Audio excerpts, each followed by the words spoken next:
The Marketplace of Ideas by Storm Delagora, July 3rd, 2020.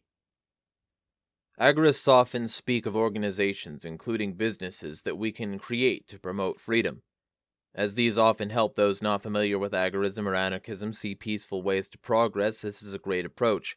These alternatives address immediate practical concerns, which is often a great way to get others on board. However, there is a relatively untouched area of life that, as agorists, we are well suited to tackle, a bigger picture largely left unexamined. The marketplace of ideas. Quote, "The evil in this world almost always comes from ignorance, and good intentions may do as much harm as malevolence if they lack understanding." End quote. Albert Camus. Ideas are unique in that they cannot be owned. They can't be taught, encouraged, spread, even created, though some argue that no new ideas are even possible. When you share an idea, you still retain it, unlike when you give or sell property to others. You can keep an idea to yourself and in that way control it only as long as no one else has the same idea. Furthermore, ideas cannot harm, though they can be very powerful. It was the powerful of the new ideas of a representational government that led to the American Revolution, the first tentative step towards self-governing, a path that logically leads to agorism, or at least some form of anarchy. No idea, not even a good idea, should ever be forced on peaceful persons. Morality requires that we have no right to control the peaceful lives of others, including the ideas they choose to hold. Ideas should have to compete just like any good or service. Sadly, we no more have a free market in ideas today than we have a free market in any product or service. What we see today are legislated ideas, carefully controlled ideas, and ideas subtly imposed on everyone. Obviously, we also have ideas such as agorism, but such ideas are little known to the masses. The ideas that are best known in our current society are those presented by the state and its supporters. Very often, these ideas are forced upon us.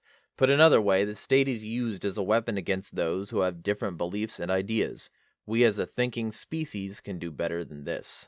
Unfortunately, we have seen ideas forced onto us, ideas that may have initially had some merit, with life-ruining consequences. Many of those ideas are those trying to impose social change. Hiring practices are amongst the most common and obvious example of such ideas. Particularly in places like academia, hiring practices take a misguided form, in which all male applicants are weeded out, and all white applicants as well, where possible. Instead of opposing racism, racism is used to force the preferred change of those in power. Other businesses have similar, though more relaxed, policies, all based on federal affirmative action regulations. Perhaps these were intended to eliminate bias and racism, but as we have clearly seen in practice, this has backfired to the point of making race and sex the first considerations for any potential candidate.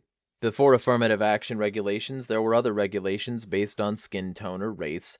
In the past, however, the racial preference of those in power was somewhat different in focus. We are all familiar with segregation, which was forced on people as some businesses refused to deny blacks the goods and services they provided. The bigots were able to use the power of the state to force their biased and irrational views onto everyone, ruining the lives of those discriminated against as either customers or businesses.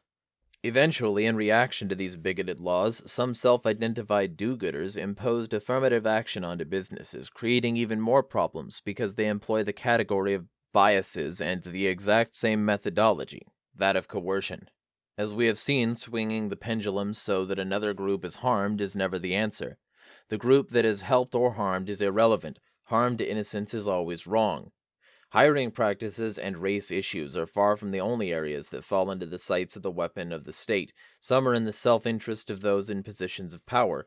So-called sin taxes exist supposedly to penalize those who engage in sinful, as defined by the person imposing the tax, activities.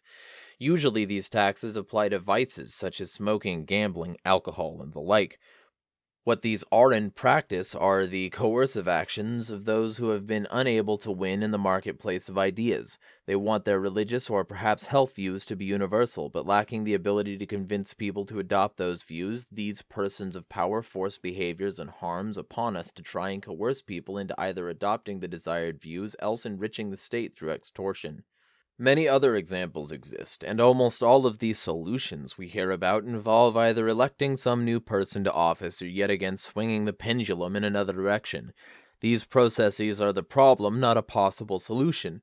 The solution comes from basic respect for persons. Accept that every person will make up their own mind with regard to what ideas to hold and which to discard. We as a species are coming to understand the power of crowdsourcing answers to our questions. Why not treat ideas in the same fashion? We put our ideas into the marketplace and see which ones come out on top. The beauty is that we can always change those ideas and no one is being forced to accept them. Until quite recently, this has been the environment in which science developed, but it is applicable to the entire world of ideas. Ideas should have to compete for acceptance. While taking statism on head-to-head with statists seldom produces a positive result for agorists, we can engage in the marketplace of ideas by noting that in an agorist world there are no ideas that are off the table. We may immediately reject some ideas as being not worthy of being practiced, ideas such as tyranny, abuse, theft, murder, and the like, but this does not mean they were initially off the table. We have considered those ideas and rejected them because each of them harms innocent persons and because of this are unacceptable. The speed of dismissal does not indicate a closed mind.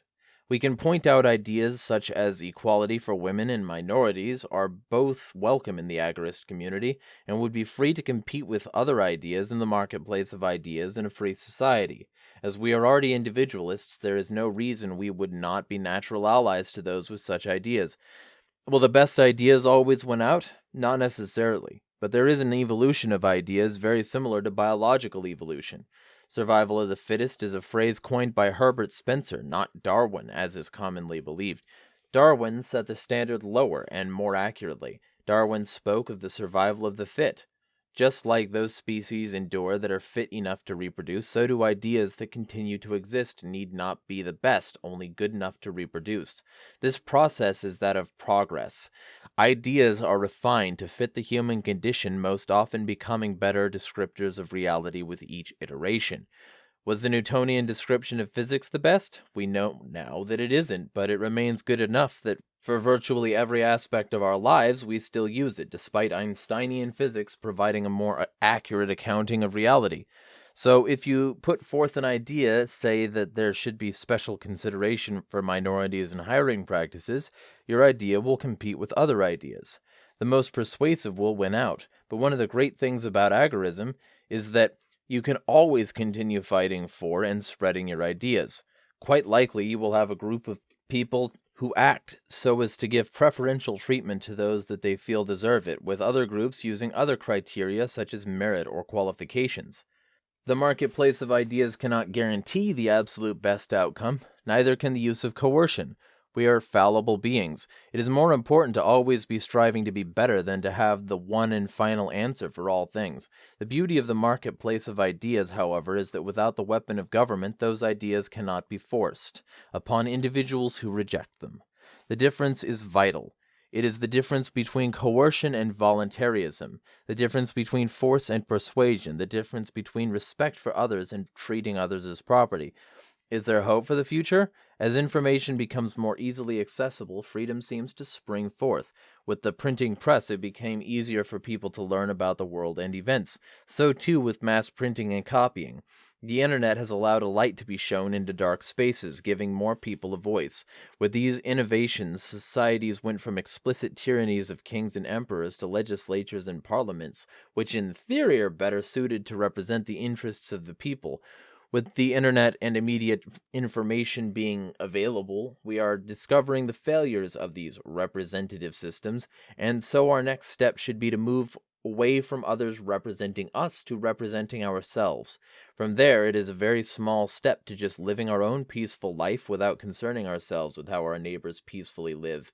It is here the state will become history. Today we are seeing the issue of race being thrust into the forefront of every newscast, purchasing opportunity, or even simply trying to watch a movie online. Everyone has to put up some official statement. Whether we like it or not, this is how ideas can work. They can spread like wildfire so that everyone stakes a position and broadcasts that position to everyone else to know.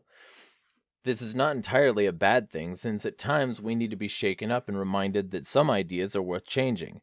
Without the state being involved, segregation would have been a bad idea left behind due to the desire of businesses to make a profit. The reason that segregation became law was not that everyone was inherently racist, but because those who felt hate for blacks were angered by the willingness of some businesses to engage in commerce with blacks. While the target of segregation was the black community, businesses were also victims of this bad idea combined with the weapon of the state. We saw the end of racial separation in sports when great black players emerged. People, even people who hated blacks, wanted their team to win. The result? Integration. The good idea of recruiting the best players regardless of skin tone won out over the bad idea of hating someone based on their skin tone. Statism dictates that there is only one way, one right idea, whatever the state dictates. In this way, it is very much like religion. We can contrast that with agorism, where we recognize that since not everyone is in the same position, there simply is not a one-size-fits-all solution. Statism, again, like religion, pretends to have all knowledge and therefore one true answer.